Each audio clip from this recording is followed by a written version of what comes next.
ಹಲಸಿನ ಮರದಿಂದ ಸಿಗ್ತಕ್ಕಂತಹ ಗುಜ್ಜೆಯಿಂದ ಬಿರಿಯಾನಿ ಹೇಗೆ ಮಾಡೋದು ಅನ್ನೋದನ್ನು ಇವತ್ತು ನೋಡುವ. ನನ್ನ ಕೈಯಲ್ಲಿ ಒಂದು 2.5 kg ಗುಜ್ಜೆ ಇದೆ. ಇದನ್ನೀಗ ಹೋಗಿ ಕ್ಲೀನ್ ಮಾಡಿ ಬಿರಿಯಾನಿ ಮಾಡುವ.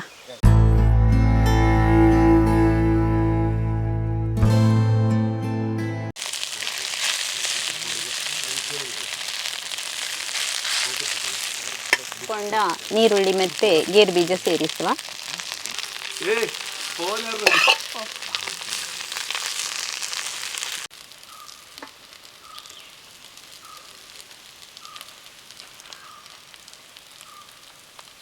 ಟೇಸ್ಟ್ ನೋಡುವ ಎಷ್ಟು ನೋಡಿ, ಈ ಥರ ಬಿಸಿ ಬಿಸಿ ಇದೆ.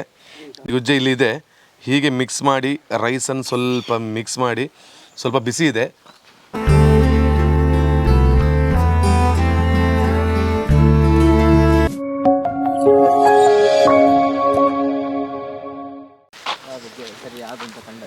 ಇದು ಯಾವುದು? ಇದಕ್ಕಿಂತ ಹೆಸರು ಊಟ ಮಾಮೂಲಿ ಗುಜ್ಜೆನಾ ಇದು? ಮರ ಇದು ಮೇಣ ಇಲ್ಲದ್ದು. ಹಾಂ, ಆದರೆ ಗುಜ್ಜೆಲಿ ಮೇಣ ಇದ್ದದ್ದು ನಿಮಗೆ. ಸರಿಗೆ ಬಾ ಬಾ ಬಾ ಬಾ ಬಾ. ಹೌದು,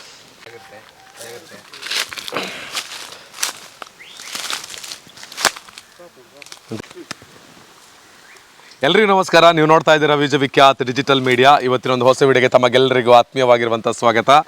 ನಾನು ಯಶ್ ಚಂದಣ್ಣ. ಇವತ್ತು ವನಸಿರಿ ಫಾರ್ಮ್ಸ್ ಸಾನಿಕಾ ನರ್ಸರಿ ಇಲ್ಲಿ ಮನೇಲಿದ್ದೇವೆ. ಅಂದರೆ ಫ್ರೂಟ್ಸ್ಗಳೆಲ್ಲ ನಮಗೆ ಬೇಕು ಅಂತ ಹೇಳಿದರೆ ನಾವು ಶಾಪಿಗೆ ಹೋಗೋದಕ್ಕಿಂತ ಜಾಸ್ತಿ ವನಸಿರಿ ಫಾರ್ಮ್ಸ್ ಮತ್ತು ನರ್ಸರಿಗೆ ಬಂದರೆ ಖಂಡಿತವಾಗ್ಲೂ ಒಳ್ಳೊಳ್ಳೆ ಫ್ರೂಟ್ಸ್ ಅಂದರೆ 500ಕ್ಕಿಂತ ಅಧಿಕವಾಗಿರುವಂತಹ ವೆರೈಟಿ ಫ್ರೂಟ್ಸ್ಗಳು ಇಲ್ಲಿ ಇದೆ. ಹಾಗೆಯೇ ಅದಕ್ಕೆ ಬೇಕಾಗಿರುವಂಥ ಗಿಡಗಳು ನಮ್ಮ ಮನೆಯಲ್ಲೇ ನೆಟ್ಟು ನಾವೇ ಸ್ವಂತವಾಗಿ ಮನೆಯಲ್ಲಿ ಬೆಳೆದಿರ್ತಕ್ಕಂಥ ಹಣ್ಣುಗಳನ್ನು ತಿನ್ಬೋದು ಅಂತ ಹೇಳಿದರೆ ವನಸಿರಿ ಫಾರ್ಮ್ಸ್ ಆ್ಯಂಡ್ ಸಾನಿಕಾ ನರ್ಸರಿಯನ್ನು ನಾವು ಕಾಂಟ್ಯಾಕ್ಟ್ ಆಗ್ಬೋದು. ಇವತ್ತು ಬಂದಿರತಕ್ಕಂಥದ್ದು ಯಾಕೆ ಅಂತ ಹೇಳಿದರೆ ಈ ಸಂದರ್ಭದಲ್ಲಿ ನಮ್ಮ ಎಲ್ಲ ಕರಾವಳಿ ಆಗಿರ್ಬೋದು, ಅದೇ ಕರಾವಳಿಯಲ್ಲಿ ಹೆಚ್ಚಾಗಿ ಈ ರೀತಿಯ ಹಲಸಿನ ಮರಗಳು ಆಲ್ಮೋಸ್ಟ್ ಎಲ್ಲರ ಮನೆಯಲ್ಲಿ ಒಂದು ಇದ್ದೇ ಇರ್ತದೆ. ಹಲಸಿನ ಮರ ಅಂತ ಬಂದಾಗ ಅಲ್ಲಿ ಹಲಸಿನ ಹಣ್ಣು ಬಿಡೋದಕ್ಕೆ ಸ್ವಲ್ಪ ಟೈಮ್ ಹೋಗ್ತದೆ. ಇವಾಗ ಗುಜ್ಜೆ ಅಂತ ಹೇಳ್ತಾರೆ. ಈ ಗುಜ್ಜೆಯಿಂದ ಏನೆಲ್ಲ ವೆರೈಟಿ ಆಗಿರುವಂಥ ಐಟಮ್ಸ್ಗಳನ್ನು ಪ್ರತಿಯೊಂದು ತುಳುನಾಡಿನ ಮನೆಗಳಲ್ಲಿ ಮಾಡ್ತಾ ಇರ್ತಾರೆ. ಅಂದರೆ ಅದು ಎಲ್ರಿಗೂ ತುಂಬ ಇಷ್ಟ ಆಗಿರ್ತಕ್ಕಂತಹ ಖಾದ್ಯಗಳಲ್ಲಿ ಒಂದು. ಸ್ವಲ್ಪ ಈಗ ಗುಜ್ಜೆ ಎಲ್ಲ ಸ್ವಲ್ಪ ದೊಡ್ಡದಾಗಿ ಅದು ಕಾಯಿ ಆದಾಗ ಅದರಲ್ಲಿ ನಾವು ಗಮನಿಸಿಕೊಳ್ಬೋದು, ಹಪ್ಪಳ ಮಾಡ್ತಾರೆ. ಆನಂತರ ಬೇರೆ ಬೇರೆ ರೀತಿಯ ಮಳೆಗಾಲಕ್ಕೆ ಬೇಕಾಗಿರುವಂತಹ ವೆರೈಟಿ ಆಗಿರುವಂಥ ಐಟಮ್ಸ್ಗಳನ್ನೆಲ್ಲ ಮಾಡಿರ್ತಕ್ಕಂಥದ್ದು ಸರ್ವೇ ಸಾಮಾನ್ಯ. ಆದರೆ ಇದು ಗುಜ್ಜೆ ಅಂತ ಹೇಳಿದರೆ ಇದು ಸಣ್ಣದು ಬಿಟ್ಟಷ್ಟೇ ಅಲ್ಲಕ್ಕ, ಬಿಟ್ಟಷ್ಟೇ. ಇದಕ್ಕಿಂತ ಸ್ವಲ್ಪ ದೊಡ್ಡದಾದಾಗ ಅದಕ್ಕೆ ಗುಜ್ಜೆ ಅಂತ ಹೇಳ್ತಾರೆ. ಗುಜ್ಜೆಯಲ್ಲಿ ಏನೆಲ್ಲ ವೆರೈಟಿ ಆಗಿರ್ತಕ್ಕಂಥ ಐಟಮ್ಸ್ಗಳನ್ನು ಮಾಡ್ಬೋದು ಅಂತ ನಾವು ಥಿಂಕ್ ಮಾಡ್ತಿರುವಾಗ ನಮ್ಮ ಮನಸ್ಸಿಗೆ ಫಸ್ಟ್ ತೋಚಿದ್ದು ಯಾರು ಅಂತ ಹೇಳಿದರೆ ತುಳಸಿ ದಯಾಪ್ರಸಾದ್ ಚೀಮುಳ್ಳ ಅವರು. ಆ್ಯಕ್ಚುಲಿ ಅವರು ಅಡುಗೆಯಲ್ಲಿ ಕೇವಲ ನಮ್ಮ ಚಾನಲಲ್ಲಿ ಮಾತ್ರ ಅಲ್ಲ, ಯಾವತ್ತೂ ಕೂಡ ಸ್ಪೆಷಲ್ ಆಗಿರ್ತಕ್ಕಂಥ ಐಟಮ್ಸ್ಗಳನ್ನು ಅವರು ರೆಡಿ ಮಾಡ್ತಾನೆ ಇರ್ತಾರೆ ಅವರಿಗಾಗಿನೇ. ಸೊ ಅಡುಗೆಯಲ್ಲಿ ಒಂದು ಖುಷಿಯನ್ನು ಕಾಣ್ತಕ್ಕಂತಹ ಒಂದು ಮನಸ್ಸು ಅವರದು. ಹಾಗೆಯೇ ನಾನು ಅವ್ರ ಜೊತೆ ಕೇಳಿದೆ, ಈ ಬಾರಿ ಗುಜ್ಜೆಯಲ್ಲಿ ಏನಾದರೂ ಒಂದು ಸ್ಪೆಷಲ್ ಮಾಡಲಿಕ್ಕೆ ಆಗ್ತದಾ ಅಂತ ಹಲಸಿನ ಮರದಿಂದ ಬಿಡ್ತಕ್ಕಂಥ ಗುಜ್ಜೆಯಲ್ಲಿ. ಅದಕ್ಕೆ ಅವರು ಹೇಳಿದರು, ಗುಜ್ಜೆಯಲ್ಲಿ ನಾವು ಈ ಸರ್ತಿ ಬಿರಿಯಾನಿ ಮಾಡುವ ಅಂತ. ಎಲ್ಲ ರೀತಿಯಲ್ಲಿ ನಾವು ಬಿರಿಯಾನಿಗಳನ್ನು ಟೇಸ್ಟ್ ಮಾಡಿರ್ಬೋದು, ಆದರೆ ಹಲಸಿನ ಮರದಿಂದ ಸಿಗ್ತಕ್ಕಂತಹ ಗುಜ್ಜೆಯಿಂದ ಬಿರಿಯಾನಿ ಹೇಗೆ ಮಾಡೋದು ಅನ್ನೋದನ್ನು ಇವತ್ತು ನೋಡುವ. ಎಲ್ಲ ನ್ಯಾಚುರಲ್ ಆಗಿ ತೋಟದಲ್ಲಿ ಇದೇ ಹಲಸಿನ ಮರದಿಂದ ಗುಜ್ಜೆಯಲ್ಲಿ ಇದೆ. ಅದನ್ನೀಗ ಕೊಯ್ದ ನಂತರ ಗುಜ್ಜೆಯ ರೆಸಿಪಿಯನ್ನು ತುಳಸಕ್ಕೆ ಹೇಳಿಕೊಡ್ತಾರೆ. ಸೊ ಹಾಗಿದ್ರೆ ಟೈಮ್ ವೇಸ್ಟ್ ಬೇಡ. ನಿಮ್ಮ ಮನೇಲಿ ಕೂಡ ಗುಜ್ಜೆಗಳಿದ್ರೆ ಖಂಡಿತವಾಗ್ಲೂ ಈ ರೆಸಿಪಿಯನ್ನು ನೋಡಿ ಗುಜ್ಜೆಯ ಬಿರಿಯಾನಿಯನ್ನು ನೀವು ಕೂಡ ಮಾಡಿ ಬನ್ನಿ. ಈಗ ರೆಸಿಪಿ ಮಾಡ್ಕೊಂಡು ಬರುವ. ರೆಸಿಪಿಗೆ ಮೊದಲು ಇದನ್ನು ಕೊಯ್ಯುವ. ಈಗ ಇವಾಗ ಒಂದು ಸಣ್ಣ ಎಕ್ಸ್ಪ್ಲೇನ್ ಮಾಡಿದೆ ಫಸ್ಟಿಗೆ. ನನ್ನ ಜೊತೆಗೆ ತುಳಸಿ ದಯಾಪ್ರಸಾದ್ ಇದ್ದಾರೆ, ಹಾಗೆಯೇ ದಯಣ್ಣ ಕೂಡ ಇದ್ದಾರೆ ಒಟ್ಟಿಗೆ. ಇಬ್ಬರಿಗೂ ನಮಸ್ತೆ. ಹೇಗಿದ್ದೀರಿ? ಆರಾಮ. ನೀವು? ಆರಾಮ. ಓಕೆ. ಎಲ್ಲ ಕಡೆಗಳಿಂದ ಇವಾಗ ಸಾನಿಕಾ ನರ್ಸರಿ ಹಾಗೆಯೇ ವನಸಿರಿ ಫಾರ್ಮ್ಸ್ಗೆ ಬರ್ತಾ ಇದ್ದಾರೆ. ಸೊ ಎಲ್ಲ ವೀಕ್ಷಕರಿಗೆ ಈ ಸಲ ಕೂಡ ನಾವು ಒಂದು ಧನ್ಯವಾದ ಹೇಳಲೇಬೇಕು. ಸೊ ನೀವೇನು ಹೇಳಲಿಕ್ಕೆ ಇಷ್ಟಪಡ್ತೀರಿ? ಅದೇ ನಾವಂದ್ರೆ ಮುಂಚಿನ ಸಲ ಮಾಡುವಾಗ ತುಂಬ ಹಣ್ಣುಗಳು ಇರಲಿಲ್ಲ. ಹೌದು. ಈಗ ಸ್ವಲ್ಪ ಹಣ್ಣುಗಳು ಉಂಟು ಈಗ ವಾಪಸ್. ಹಾಗೆ ಎಲ್ಲರೂ ಹೇಳ್ತಾರೆ, ನಿಮ್ಮ ಇದು ವಿಡಿಯೋ ನೋಡಿದೆವು ಹಾಗೆ ಬಂದೆವು ಅಂತ ಹೇಳ್ಕೊಂಡು. ಹಾಗೆ ಒಂದು ವಿಷಯ ಅದು. ಇನ್ನು ಒಮ್ಮೊಮ್ಮೆ ಕೇಳ್ತಾರೆ, ನಿಮ್ಮಲ್ಲಿ ಎಂಥ ಹಣ್ಣಿನ ಗಿಡ ಉಂಟು ಅಂತ ಹೇಳ್ತಾರೆ. ಅಷ್ಟಾಗ ನಾನು ಯಾವಾಗ ನಿಮ್ಮ ವಿಡಿಯೋ ಲಿಂಕನ್ನು ಶೇರ್ ಮಾಡಿ ಬಿಡ್ತೇನೆ ಅವರಿಗೆ. ಅದ್ರಲ್ಲಿ ಸಾಧಾರಣ ಎಲ್ಲ ಇರ್ತಿದೆ. ಆದರೆ ಇವತ್ತು ಕೂಡ ಹಣ್ಣು ಬಿಟ್ಟಿದೆ ಅಂತ ಹೇಳಿದ್ದಾರೆ. ನಾವು ಈ ವಿಡಿಯೋ ಅಲ್ಲದೆ ಮತ್ತೊಂದು ವಿಡಿಯೋನ ಕೂಡ ಬಿಡ್ತೇವೆ. ಅಂದರೆ ಇದು ನಮ್ಮ ಮನೆಯಲ್ಲಿ ಯಾವುದಾದ್ರೂ ಒಂದು ರೀತಿಯ ಹಣ್ಣುಗಳು ಬೇಕು, ಏನೆಲ್ಲ ವೆರೈಟಿ ಹಣ್ಣುಗಳು ನಮ್ಮ ಸುಳ್ಯದ ಪಂಜದಲ್ಲೇ ಸಿಗ್ತದೆ ಅಂತ ಹೇಳೋದಕ್ಕೆ ಇದೊಂದು ಸ್ಪೆಷಲ್ ಆಗಿರುವಂಥ ವಿಡಿಯೋ ಮತ್ತೊಮ್ಮೆ ಕಂಟಿನ್ಯೂ ಮಾಡ್ತೇನೆ. ಸೊ ಬರ್ತದೆ ಎಪಿಸೋಡ್ ಅದರದ್ದು ಕೂಡ. ಅಕ್ಕ, ಇವತ್ತು ಈ ಒಂದು ಹಲಸಿನ ಮರದಿಂದ ನಾವು ಇವತ್ತು ಗುಜ್ಜೆ ಕೊಯ್ಲಿಕ್ಕೆ ಇದ್ದೇವೆ. ಈ ಮರಕ್ಕೆ ಎಷ್ಟು ವರ್ಷ ಆಯಿತು? ಇದಕ್ಕೊಂದು 8 ವರ್ಷ. ಎಷ್ಟು ವರ್ಷದಿಂದ ಹಲಸಿನ ಕಾಯಿ ಬಿಡ್ತಾ ಇದೆ? ಒಂದು 3-4 ವರ್ಷ ಆಯ್ತು ಬರೋದು. ಓಕೆ. ಅಂದ್ರೆ ಇದು ಮಾಮೂಲಿ ಆಗಿರುವಂತಹ ಹಲಸಿನ ಮರನ ಅಥವಾ ಏನಾದರೂ ಸ್ಪೆಷಲ್ ಉಂಟಾ? ಇದು ಗಮ್ಲೆಸ್ ಹಲಸು. ಓಕೆ. ಹಾಗೆ ಹೇಳಿದ್ರೆ ಅದು ನಮಗೆ ಗೊತ್ತಿಲ್ಲ. ಹಣ್ಣಾದ ಮೇಲೆ ಮಾಯಣ ಇಲ್ಲ ಅದರಲ್ಲಿ. ಓ, ಈಗ ಮಾಯಣ ಇಲ್ಲ ಅದಲ್ಲ? ಮಾಯಣ ಇಲ್ಲವೇ ಇಲ್ಲ. ಆದ್ರೆ ಈಗ ಕಾಯಿಯಲ್ಲಿ ಕುಯ್ಯುವಾಗ ಮಾಯಣ ಇರ್ತದೆ ಮಾತ್ರ. Okay okay. ಅಂದ್ರೆ ಇದು ಹಣ್ಣಾದ ನಂತರ ಈ ಒಂದು ಹಲಸಿನ ಮರದಲ್ಲಿ ಮಾಯಣವೇ ಇರೋದಿಲ್ಲ, ನಮಗೆ ಅದನ್ನೇ ಬಿಡಿಸ್ಲಿಕ್ಕೆ ತುಂಬಾ ಜನ ಕಷ್ಟ ಇರ್ತದೆ. ಸೊ ಹಾಗಿದ್ರೆ ಆ ರೀತಿ ಅದು ಅದರ ಗಿಡ ಇಲ್ಲಿ ಉಂಟಾ ನಮ್ಮಲ್ಲಿ? ಬೇಕಿದ್ರೆ ಗಿಡ ರೆಡಿ ಉಂಟು. ಉಂಟಲ್ಲ ನೋಡಿ, ಈ ಹಲಸಿನ ಗಿಡ ಕೂಡ ನಮ್ಮಲ್ಲೇ ರೆಡಿ ಇದೆ, ಬಂದು ಅದನ್ನು ಪಡ್ಕೊಳ್ಬಹುದು. ಆದ್ರೆ ಇವತ್ತು ಏನು ಸ್ಪೆಷಲ್ ಆಗಿರುವಂತ ರೆಸಿಪಿ, ನಿಮ್ಮ ರೆಸಿಪಿ ಅಂದ್ರೆ ಎಲ್ಲರೂ ಕೂಡ ಕಾಯ್ತಾ ಇರ್ತಾರೆ. ಸೊ ಏನು ಸ್ಪೆಷಲ್ ರೆಸಿಪಿ ಮಾಡ್ತೀವಿ? ಇವತ್ತು ಗುಜ್ಜೆದ್ದು ಬಿರಿಯಾನಿ ಮಾಡುದು. ಬಿರಿಯಾನಿ. ಓಕೆ. ಈ ಹಿಂದೆ ಮಾಡಿದ್ರಾ ಅಥವಾ ಇವತ್ತು ಫಸ್ಟ್ ಟೈಮ್? ಬಿರಿಯಾನಿ ಒಮ್ಮೆ ಟ್ರಯಲ್ ನೋಡಿದ್ದೇನೆ. ಮಂಚೂರಿ ಎಲ್ಲ ಸಾಧಾರಣ ಮಾಡ್ತಾ ಇದ್ದೆ ಮಾಮೂಲಾಗಿ. ಓಕೆ. ಇವತ್ತು ಗುಜ್ಜೆ ಬಿರಿಯಾನಿ ಹೇಗೆ ಮಾಡೋದು ಅಂತ ನಮಗೂ ತೋರಿಸಿಕೊಡ್ತೀರಿ, ಎಲ್ಲ ವೀಕ್ಷಕರು ಕೂಡ ಕಲಿತು ಅವರ ಮನೆಯಲ್ಲಿ ಮಾಡಬಹುದು. ಇದು ಗುಜ್ಜೆ ಸೀಸನ್, ಹಾಗಿದ್ರೆ ಟೈಮ್ ವೇಸ್ಟ್ ಬೇಡ, ಕೊಯ್ದು ಗುಜ್ಜೆ ಬಿರಿಯಾನಿ ಮಾಡುವ. ಓಕೆ ಅಲ್ಲ? ಓಕೆ. ಎಲ್ರಿಗೂ ವೆಲ್ಕಮ್ ಒಂದಿಗೆ ಇವತ್ತು ಗುಜ್ಜೆ ಬಿರಿಯಾನಿ ಈಗ ಪ್ರಾರಂಭ ಆಗ್ತದೆ. ಬನ್ನಿ. ಅದೊಂದು ವೇಸ್ಟ್ ಔಟ್, ಅದ್ರ ತೆಗ್ದವೆ ಫಸ್ಟ್. ಇದೆಲ್ಲ ಅದು ವೇಸ್ಟ್ ಔಟ್ ಒಂದು. ಅಂದ್ರೆ ಒಂದು ಹಲಸಿನ ಬಿಟ್ಟ ಮೇಲೆ ಗುಜ್ಜೆ ಹಾಕೋದಿದ್ರೆ ಎಷ್ಟು ದಿನ ಬೇಕಾದ್ರೆ? ಇದು ಒಂದು 2 ತಿಂಗಳಾಗಿರುದ? ಅದ್ರ ಬಗ್ಗೆ ಅಷ್ಟೊಂದು ಐಡಿಯಾ ಇಲ್ಲ. ಐಡಿಯಾ ಅಲ್ಲ? ಒಂದೂವರೆ 2 ತಿಂಗಳು ಕೊಯ್ದಾತ್.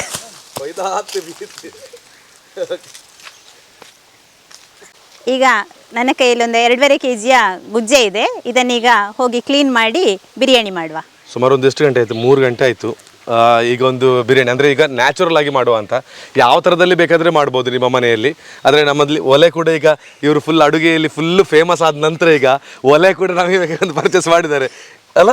ಹೌದು, ನೀವು ಹೇಳಿದ್ದಕ್ಕಂತೂ ಬಡ್ಡಿದ ಒಲೆ ತಗೊಂಡು. ಅಂದ್ರೆ ಯಾಕಂದ್ರೆ ನಾವು ಜಾಸ್ತಿ ಒಂದು ಪ್ರೆಸೆಂಟೇಷನ್ ಇವರದ್ದು ತುಂಬಾ ಒಳ್ಳೆದಿದೆ. ಅಂದ್ರೆ ಈ ಹಿಂದೆ ಮಾಡಿರ್ತಕ್ಕಂಥ ಎಲ್ಲರದ್ದು ಕೂಡ ಪ್ರೆಸೆಂಟೇಷನ್ ಒಳ್ಳೆದಿದೆ. ಅಂದ್ರೆ ನಾವು ಸ್ವಲ್ಪ ನಿಮ್ಮ ಕೈ ರುಚಿ ಸ್ವಲ್ಪ ನಮ್ಮ ಸ್ಟುಡಿಯೋಲ್ ಆದ್ಮೇಲೆ ಸ್ವಲ್ಪ ದೂರನೇ ಮಾಡಿದ್ದೇವೆ. ಆದ್ರೆ ಇವತ್ತು ಮತ್ತೊಂದು ಎಪಿಸೋಡ್ ಮಾಡಬೇಕು ಅಂತ ಹೇಳೋ ಕಾರಣಕ್ಕೆ ಬೇಕಾಗಿ ಸ್ಪೆಷಲ್ ಆಗಿರುವಂಥ ಒಲೆಯಲ್ಲಿ ಹೊರಗೆ ನೇಚರಲ್ಲೇ ಇವತ್ತು ಬಿರಿಯಾನಿ ಮಾಡೋದು ಅಲ್ವಾ? ನಮ್ಮ ವನಸಿರಿ ಫಾರ್ಮ್ಸ್ನ ಒಳಗೆ ನೋಡಿ, ನಮ್ಮ ಹೊಸ ಒಂದು ಒಲೆ ಯಾವುದು ಅಂತ ತೋರಿಸ್ತೇನೆ. ಈ ರೀತಿಯ ಒಲೆ ಎಲ್ಲ ತೆಗೆದು ಅಡುಗೆ ಎಷ್ಟು ಸೆಟಪ್ ಮಾಡಿದ್ದಾರೆ ಅಂದರೆ ಇವರದು ನಮಗೆ ಅಡುಗೆ ಮಾಡಿದಾಗ ಒಂದು ತುಂಬ ಇಷ್ಟ ಆಗಿರೋ ವಿಷಯ ಏನಂದರೆ, ನಾನು ಹೇಳಿರುವ ಹಾಗೆ ಪ್ರೆಸೆಂಟೇಷನ್, ಅದನ್ನು ಆ ರೀತಿ ತಲುಪಿಸ್ತಕ್ಕಂಥ ಒಂದು ಕೆಲಸ ಮಾಡ್ತಾರೆ. ಅದೊಂದು ಬಹಳ ಒಂದು ಒಳ್ಳೆಯ ವಿಚಾರವಾಗಿ ಜನಗಳಿಗೆ ತಲುಪ್ತದೆ. ಅವರ ಮನೇಲಿ ಕೂಡ ತುಂಬ ಒಳ್ಳೆ ರೀತಿಯಲ್ಲಿ ಟ್ರೈ ಮಾಡಲಿಕ್ಕೆ ಸಾಧ್ಯ ಆಗ್ತದೆ. ಅದು ಬೇಕಾಗಿರೋದು. ಸೊ ನೋಡಿ, ಪ್ರೆಸೆಂಟೇಷನಲ್ಲಿ ಇದು ಕೂಡ ಒಂದು ತುಂಬ ಇಂಪಾರ್ಟೆಂಟ್, ಅಂದರೆ ಡೆಡಿಕೇಶನ್ ಅಂತ ಹೇಳೋದು.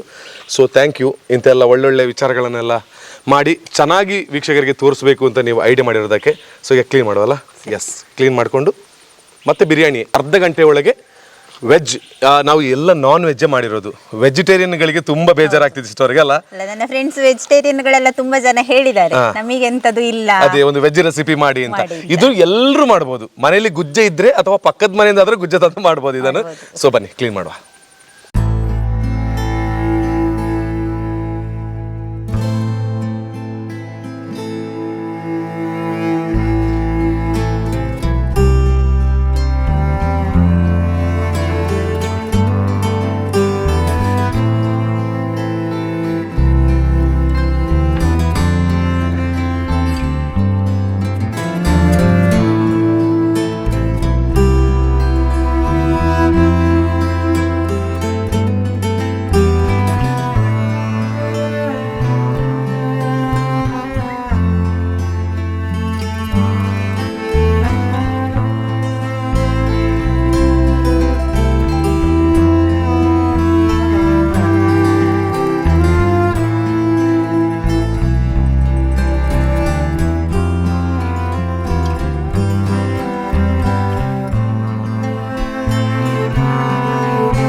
ಗುಜ್ಜೆ ಬೇಯಲಿಕ್ಕಿಟ್ಟು ಈಗ ಬೆಂದುಕೊಂಡು ಬಂದಿದೆ.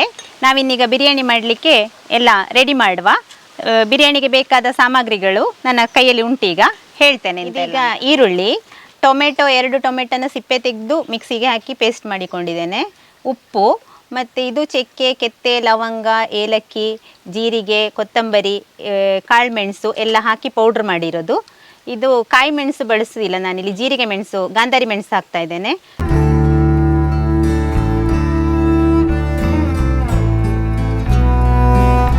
ಶುಂಠಿ ಬೆಳ್ಳುಳ್ಳಿ ಪೇಸ್ಟ್, ಇದು ಗಾರ್ನಿಷ್ ಮಾಡಲಿಕ್ಕೆ ಈರುಳ್ಳಿ ಮತ್ತು ಗೇರುಬೀಜ.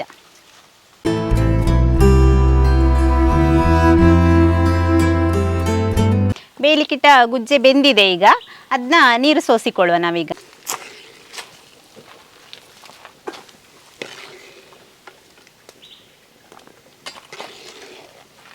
ಎಷ್ಟು ಬೆಂದಿದೆ ಅದು ಚಂದಕ್ಕೆ ಬೇಕಾದಷ್ಟು ಅಲ್ಲ, ಒಂದೆಷ್ಟು ಸಾಧಾರಣ ಉರಿಯಲ್ಲಿ ಬೆಂದದಲ್ಲ, ಕುದಿಯುವ ನೀರಿಗೆ ಹಾಕಿ ಒಂದು 5 ನಿಮಿಷ ಬೆಂದದ್ದಷ್ಟೇ ಸಾಕಾಗ್ತದೆ. ಬಾಣಲೆ ಇಟ್ಕೊಳ್ಳುವ, ಅದು ಒಗ್ಗರಣೆ ಮಾಡಲಿಕ್ಕೆ, ಮಸಾಲೆ ಮಾಡಲಿಕ್ಕೆ. ಮಸಾಲೆ ರೆಡಿ ಮಾಡುವ. ತುಪ್ಪ ಹಾಕ್ತಾ ಇದ್ದೇನೆ ಮೊದಲಿಗೆ, ಎಷ್ಟು, ಒಂದು 3 ಸ್ಪೂನ್. ತುಪ್ಪ ಕಾಯಿತು, ನೀರುಳ್ಳಿ ಹಾಕ್ತಾ ಇದ್ದೇನೆ.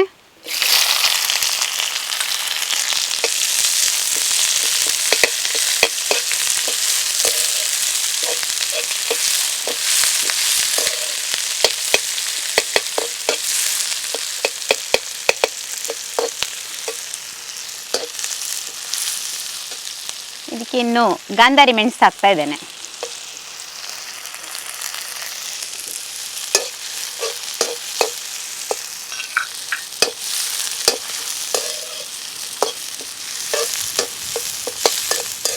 ಪರಿಮಳ ಅಲ್ಲ, ಸೂಪರ್ ಸೂಪರ್.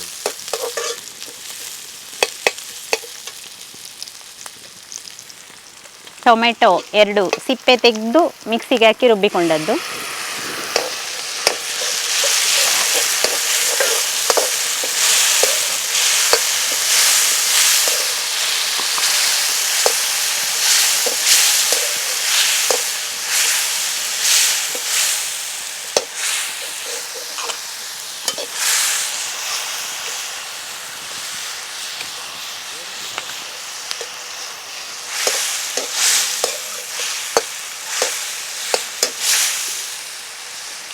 ಶುಂಠಿ ಬೆಳ್ಳುಳ್ಳಿ ಪೇಸ್ಟ್,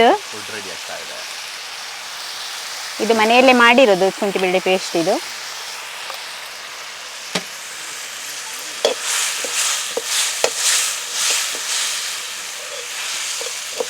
ಸ್ಪೆಷಲ್ ಆಗಿರುವಂಥ ರೆಸಿಪಿ ರೆಡಿ ಆಗ್ತಾ ಇದೆ. ಈ ಸಲ ಕುಕ್ ಯಾರು ಅಂತ ನಿಮಗೆ ಗೊತ್ತಾಗ್ಬೋದು. ಇವ್ರು ನೋಡಿ ಕೂಡಲೇ ಚಂದನ ಫೋಟೋಗ್ರಫಿ ಎಷ್ಟು ನೋಡಿ ಕಂಪ್ಲೀಟ್ ಎಷ್ಟಿದ್ದಾರೆ ನೋಡಿದಾಗ ನೀರಷ್ಟು ಬಾಯಿದೆ.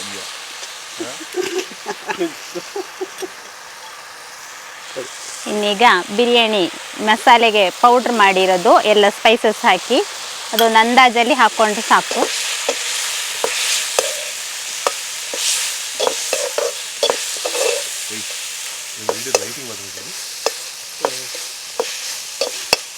ಸೂಪರ್ ಟೈಮಿಂಗ್ ಕಥ ಇದು. ಆ ಮರದ ಹಿಡಿದುಂಟಲ್ಲ ಫೋಟೋ ಮಾತ್ರ ಇದೆ, ಏನು ತಗೋದು.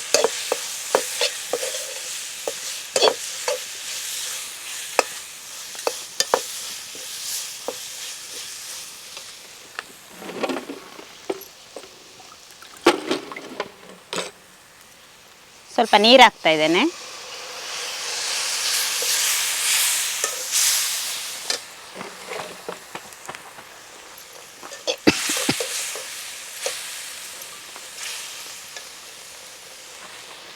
ಉಪ್ಪು ನಾವು ಗುಜ್ಜೆಗೆ ಹಾಕಿದ್ದೇವೆ, ಇದಕ್ಕೆ ಬೇಕಾದಷ್ಟು ಉಪ್ಪನ್ನು ಇಲ್ಲಿ ಹಾಕೊಳ್ಳುವ.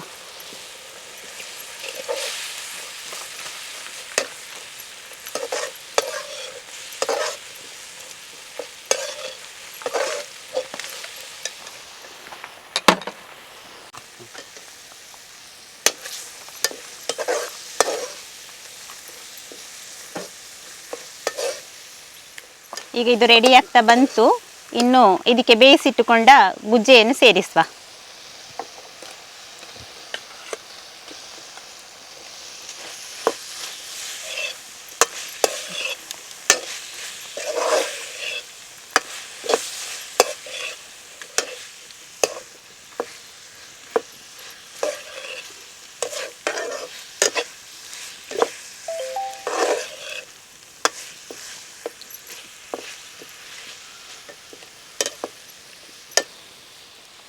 ಈಗ ಪುದೀನ ಸೇರಿಸ್ತಾ ಇದ್ದೇನೆ.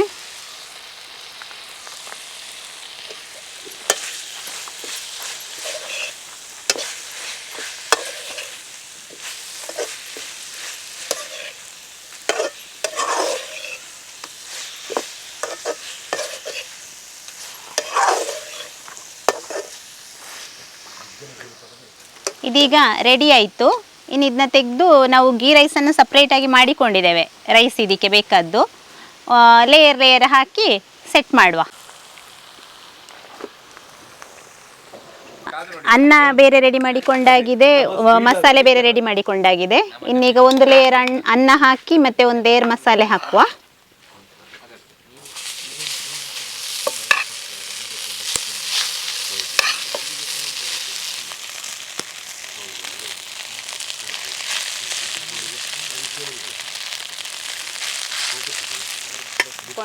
ನೀರುಳ್ಳಿ ಮತ್ತೆ ಗೇರು ಬೀಜ ಸೇರಿಸುವ.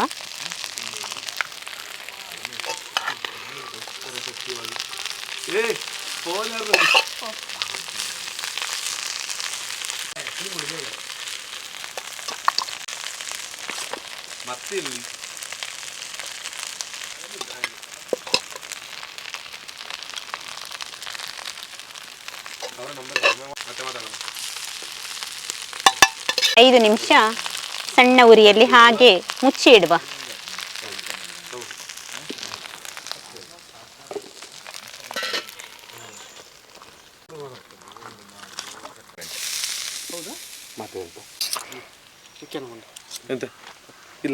ಇದೀಗ ರೆಡಿಯಾಗಿದೆ.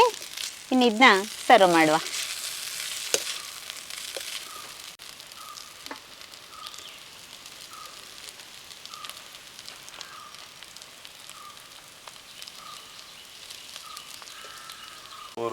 ಅಂತ ಇರಬೇಕು.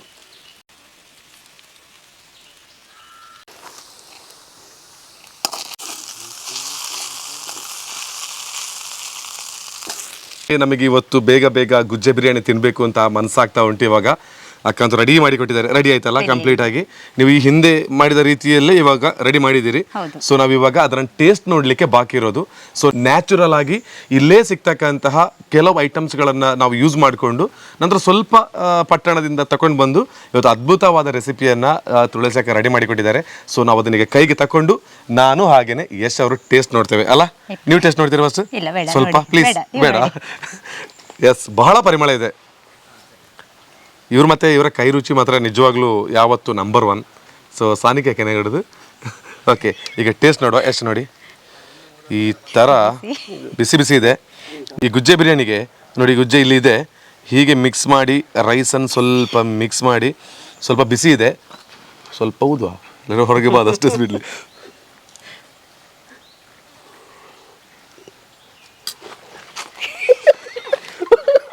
ಓ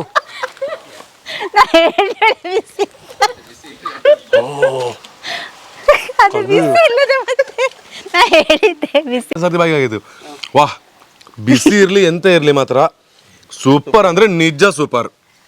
ತಮಾಷೆಗೆ ಹೇಳ್ತಿಲ್ಲ ಮತ್ತೆ ಮುಖಸ್ತುತಿಗೆ ಹೇಳ್ತಿಲ್ಲ, ನಿಜವಾಗ್ಲೂ ಬಿರಿಯಾನಿಯ ಒಂದು ಪರಿಮಳ, ಒಂದು ಟೇಸ್ಟ್ ಉಂಟಲ್ಲ, ಇವತ್ತು ಒಂದು ನ್ಯಾಚುರಲ್ ಆಗಿ ಬೇರೆ ಬೇರೆ ಬಿರಿಯಾನಿ ಟೇಸ್ಟ್ ಮಾಡಿದೆ ನಾವು. ಆದರೆ ಗುಜ್ಜೆ ಬಿರಿಯಾನಿ ಇಷ್ಟು ಚಂದ ಬರಬಂದು ನಾನು ನೀವು ಫಸ್ಟ್ ಹೇಳಿದ್ರಲ್ಲ, ಫಸ್ಟ್ ನಾನು ನೆನೆಸಿರ್ಲಿಲ್ಲ. ಅಂದರೆ ನಾವು ಮಾಮೂಲಿ ಗುಜ್ಜೆದು ಎಂತ ಬೇರೆ ಬೇರೆ ರೆಸಿಪಿಯನ್ನೆಲ್ಲ ತಿಂತಾ ಇರ್ತೇವೆ. ಆದರೆ ಈ ಬಿರಿಯಾನಿಯ ಒಂದು ಟೇಸ್ಟ್ ಮಾತ್ರ ನೆಕ್ಸ್ಟ್ ಲೆವೆಲ್ ಇದೆ. ನೀವು ಖಂಡಿತವಾಗ್ಲೂ ಎಲ್ಲರ ಮನೆಯಲ್ಲಿ ಗುಜ್ಜೆ ಇದೆ, ನೀವು ಬಿರಿಯಾನಿಯನ್ನು ಟೇಸ್ಟ್ ಮಾಡಲೇಬೇಕು, ರೆಸಿಪಿ ಮಾಡಿ ತಿನ್ನಲೇಬೇಕು. ಸ್ವಲ್ಪ ಬಿಸಿ ಇದೆ, ಹಾಗೆ ಸ್ವಲ್ಪ ಸ್ವೀಟ್ ತಿನ್ನಲಿಕ್ಕೆ ಆಗೋದಿಲ್ಲ, ಬಟ್ ಎಲ್ಲನೂ ಕೂಡ ತಿಂದು ಮುಗಿಸ್ಲೇಬೇಕು ಇವತ್ತು. ಒಂದು ಅದ್ಭುತವಾದ ರೆಸಿಪಿ. ಸೊ ಮತ್ತೊಂದು ಸಲ ಟೇಸ್ಟ್ ನೋಡುವ. ಚಂದೋಣ, ನಿಮಗೂ ಇದೆ? Super super. ನೀವೊಮ್ಮೆ ಒಂದು ಸ್ಪೂನ್. ಈಗ ರೆಸಿಪಿ ಮಾಡಿರೋರಿಗೆ ಎಷ್ಟು ಇಷ್ಟ ಆಗಿದೆ ನೋಡುವ. ಬಿಸಿ ಉಂಟು ಊಟ? ಬಿಸಿ ಹೇಗೆ ಬಂದಿದೆ ನಿಮಗೆ? ಮೊನ್ನೆ ಮಾಡಿ ಈ ಥರನೇ ಬಂದಿದೆ. ಚಂದ ಬಂದಿದೆಯಲ್ಲ? ಎಲ್ಲರೂ ಮಾಡ್ಬೋದು. ಏನು ಸಜೆಸ್ಟ್ ಮಾಡ್ತೀರಾ? ಏನು ನೋಡ್ತಿರೋ ಕಾರ್ಯಕ್ರಮ ನೋಡ್ತಿರೋ ಅವರಿಗೆ? ಗುಜ್ಜೆ ಆರೋಗ್ಯಕ್ಕೆ ಒಳ್ಳೇದೇ, ಮಾಡ್ಬೋದು ಎಲ್ಲರಿಗೆ ಸಹ. ಅಲ್ಲ ಒಂದೇ ತರ ಚಿಕನ್, ಇದೀಗ ಬೋನ್ಲೆಸ್ ಚಿಕನ್ ತರ ಹೇಳ್ಬೋದು ಇದನ್ನ. ಹೌದು, ತಿನ್ನುವಾಗ ಚಿಕನ್ ತಿಂದ ಇದಾಗೆ ಆಗ್ತದೆ, ಮಾಡಿ ನೋಡ್ಬೋದು. ನೋಡ್ಬೋದು. ಅದೇ ಬಹಳ ವೇಗವಾಗಿ ಕೂಡ ಆಗ್ತದೆ. ಹೆಚ್ಚು ಅಂದ್ರೆ ಒಂದು ಅರ್ಧ ಗಂಟೆ ಟೈಮ್ ಬೇಕಷ್ಟೇ. ಗುಜ್ಜೆ ಕೊಯ್ಲಿಕ್ಕೆ ಒಂದು ಕೆಲಸ ಇರೋದಷ್ಟೇ, ಬೇರೆ ಎಂತ ಕೆಲಸ ಇಲ್ಲ ಇದರಲ್ಲಿ. ಹೌದು, ಎಲ್ಲ ರೀತಿಯಲ್ಲಿ ಗುಜ್ಜೆಯನ್ನು ಕೊಯ್ತಾ ಇರ್ತೇವೆ. ಈ ರೀತಿ ಒಂದು ರೆಸಿಪಿಯನ್ನ ಮಾಡಿ ನೋಡಿ. ನಿಮಗೆ ಮಾತ್ರ ಅಲ್ಲದೆ ಮನೆ ಮಂದಿಗೆ ಎಲ್ಲರಿಗೂ ಕೂಡ ಖುಷಿ ಆಗ್ತದೆ. ಅಂದ್ರೆ ನ್ಯಾಚುರಲ್ ಆಗಿ ನೇಚರಲ್ಲಿ ಸಿಗ್ತಕ್ಕಂತಹದ್ದು, ನಮ್ಮ ಆರೋಗ್ಯದ ದೃಷ್ಟಿಯಿಂದ ಕೂಡ ಇದು ತುಂಬಾ ಒಳ್ಳೆಯದು. ಸೊ ಹಾಗಿದ್ರೆ ನಿಮಗೆ ಹೇಗಾಯ್ತು ಇವತ್ತು ನಮ್ಮ ಜೊತೆ ಮತ್ತೊಂದು ಅಡುಗೆ ರೆಸಿಪಿಯಲ್ಲಿ ಪಾಲ್ಗೊಂಡು? ಖುಷಿ ಆಯ್ತು. ನಿಮ್ಮ ಯಾವತ್ತು ನಾವು ಮನೆಯಲ್ಲಿ ಮಾಡಿ ತಿಂತಾ ಇದ್ದೆವು. ಹೌದು, ನಿಮ್ಮ ಚಾನೆಲ್ ಮುಖಾಂತರ ಈಗ ನಾವು ಮಾಡುವ ಅಡಿಗೆಗಳೆಲ್ಲ ಹೊರಗೆ ಗೊತ್ತಾಗ್ತದೆ. ನಿಮ್ಮ ಚಾನೆಲ್ ಅಲ್ಲ, ನಮ್ಮ ಚಾನೆಲ್. ಸೊ ನೀವು ಕೂಡ ನಮ್ಮ ಚಾನೆಲ್ ಅಲ್ಲೇ. ಸೊ ಅದಕ್ಕಾಗಿ ನಿಮಗೆ ಇಂಥ ಒಂದು ಅದ್ಭುತವಾದ ರೆಸಿಪಿಯನ್ನು ನೀವು ಮಾಡಿಕೊಡ್ಬೋದು. ಈ ಟೈಮ್ ಕೊಟ್ಟಿದ್ದೀರಿ ನೋಡಿ, ಅದಕ್ಕಾಗಿ ನಿಮಗೆ ಧನ್ಯವಾದ ಸಲ್ಲಿಸ್ತೇನೆ. ನಾವು ನಂಬತಕ್ಕಂಥ ದೇವರು ನಿಮಗೆ ಯಾವತ್ತು ಆಯುಷ್ಯ ಆರೋಗ್ಯ ಭಾಗ್ಯವನ್ನು ಕೊಡಲಿ. ಜೊತೆಗೆ ಸಾನಿಕಾ, ನಿಮಗೆ ಸ್ಪೆಷಲ್ ಥ್ಯಾಂಕ್ ಯು. ಇಲ್ಲಿ ನೀವು ಫ್ರೇಮಲ್ಲಿ ಕಾಣ್ತಾ ಇದ್ರಿ, ಆ ಕಡೆ ಅವರು ತುಂಬ ಹೆಲ್ಪ್ ಮಾಡಿದ್ದಾರೆ. ಹಾಗೆಯೇ ದಯಪ್ರಸಾದ್ ಅವರಿಗೆ ಅಂತೂ ಒಂದು ಮನೆಯಲ್ಲಿ ಈ ರೀತಿ ಏನಾದರೂ ಒಂದು ಹೊಸ ಹೊಸ ರೆಸಿಪಿಗಳನ್ನು ಮಾಡಬೇಕು ಅಂತ ಹೇಳಿದರೆ ಮನೆಯವರ ಸಪೋರ್ಟ್ ಇದ್ದರೆ ಮಾತ್ರ ಆಗ್ತದೆ. ಇವತ್ತು ಇವರಲ್ಲಿ ಬಂದು ಮಾಡಿರ್ತಕ್ಕಂಥ ವಿಡಿಯೋಗಳು ಸುಮಾರು ಹತ್ರ ಆಗ್ತಾ ಬಂತು, ಎಲ್ಲ ವಿಡಿಯೋಗಳು ಸೇರಿದ್ರೆ ಅಲ್ವಾ. ಅಷ್ಟು ಸಪೋರ್ಟ್ ನಮಗೆ ದಯಣ ಕೊಟ್ಟಿದ್ದಾರೆ. ಅವರಿಗೂ ದೇವರ ಆಶೀರ್ವಾದ ಇರಲಿ. ನಿಮ್ಮ ಒಂದು ಅದ್ಭುತವಾದ ರೆಸಿಪಿಗೆ ಧನ್ಯವಾದ ಸಲ್ಲಿಸಿದ್ದೇನೆ. ಥ್ಯಾಂಕ್ ಯು ಸೋ ಮಚ್ ನಿಮಗೆ. ಹಾಗೆಯೇ ಇವತ್ತು ಒಳ್ಳೊಳ್ಳೆ ಕ್ಲಿಪ್ಪಿಂಗ್ಸ್ಗಳು ನಮಗೆ ಕೊಟ್ಟಿರ್ತಕ್ಕಂಥದ್ದು ಯಶ್ ಫೋಟೋಗ್ರಫಿ, ಹಾಗೆಯೇ ಚಂದು ಫೋಟೋಗ್ರಫಿ. ಸೊ ಅವರಿಗೂ ಧನ್ಯವಾದವನ್ನು ಸಲ್ಲಿಸಿಕೊಳ್ತಾ ಈ ವಿಡಿಯೋನ ಶೇರ್ ಮಾಡಿ, ಲೈಕ್ ಮಾಡಿ, ಇಷ್ಟ ಆದರೆ ನಮ್ಮ ಚಾನಲ್ ಸಬ್ಸ್ಕ್ರೈಬ್ ಮಾಡಿ ಅಂತ ಹೇಳ್ಕೊಳ್ತಾ ಮತ್ತೊಂದು ವಿಡಿಯೋ ಸಿಗ್ತವೆ. ಅದುವರೆಗೆ ಎಲ್ಲರೂ ಕೂಡ ಒಳ್ಳೆಯ ಫುಡ್ ತಿಂದು ಖುಷಿಯಾಗಿರಿ, ನಗ್ನಾಗ್ತಾ ಇರಿ. ಬಾಯ್. ಥ್ಯಾಂಕ್ ಯು ನಿಮಗೆ. ನಿಮಗೂ thank you. Thank you so much. Thank you. Chandru taste ನೋಡ್ತಾ ಇದ್ದಾರೆ. ಚಂದ್ರನ ಹೇಗೆ? ಮತ್ತೆ ಬಸ್ ಉಂಗುಲೆ ಬಾಯಿಗಾಗಿರಿ ಬಿಡ್ಲಿ ಹೇಗೆ ಟೇಸ್ಟ್ ಹೇಳುದು? ಬಿಸಿಯಾ? ಸೂಪರ್. ಸತ್ಯ ಯಶವರ ನೋಡಿ. ಯಶ, ನಿಮ್ಮ ಮನೇಲಿ ಇಂಥದ್ರಲ್ಲಿ ಬೇರೆ ಎಂತ ರೆಸಿಪಿ ಮಾಡಿ ಹೇಳೋಣ? ಚಂಗುಳಿ ಬಿಟ್ರೆ ಯಾವ್ದಿಲ್ಲ. ತಿಂದಾಳೆ ಚಂಗುಳಿ. ಇಷ್ಟೇ ಇಲ್ಲ. ಇದು ಸೂಪರ್. ಸತ್ಯ ಮళ్ళీ ಮಾಡಿರಿ. ಪ್ಲೇಟ್ ಖಾಲಿ ಆಯ್ತು. ತಿಂಬರ್ಲಿ ಹೇಳಿ ಅಂತೂ ಹೇಗೆ ಅದು ಹೇಳಿ. ಸೂಪರ್. ಚಂದ್ರನಿಗೆ ಸೂಪರ್. ಎಲ್ಲ ಥ್ಯಾಂಕ್ ಯು ಅವರಿಗೆ. ನೋಡಿ ಅಲ್ಲಿ ಇದ್ದಾರೆ. Thank you. ಅವು ಖಾಲಿ ಮಾಡಿ ಈಗ ನಾಮಸ್ ಮಾಡಬೇಡಿ ಮಾರ.